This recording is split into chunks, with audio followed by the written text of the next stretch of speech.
یو بل حدیث کې دا راځي نبی صلی الله علیه وسلم فرمایي چې ان فی الجنه بابا په دې جنت کې و دروازه راغلي ویل شي ریان او هغه انسانان چې باغې باندې بتګ انسانان ور داخليږي دی باندې به حق خلق ورځي چې په دنیا کې د الله لپاره روزي نیولې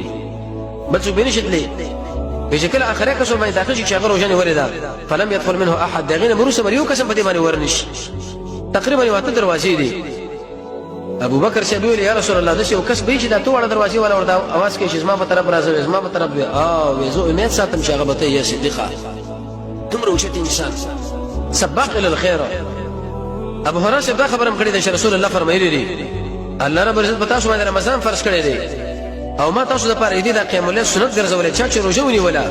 او چې به د قشن د شپې تهجد پکې وکړه احتسابا د ثواب په نیت باندې ودا به د خپل ګناهونو د شي اوزي کيوم من ولدته امه لقد مور شم دغنن پیدا شو سوره بهترین مشتر روانه ده د قران چې کله انسان بده کې اهتمام د تهجد وکي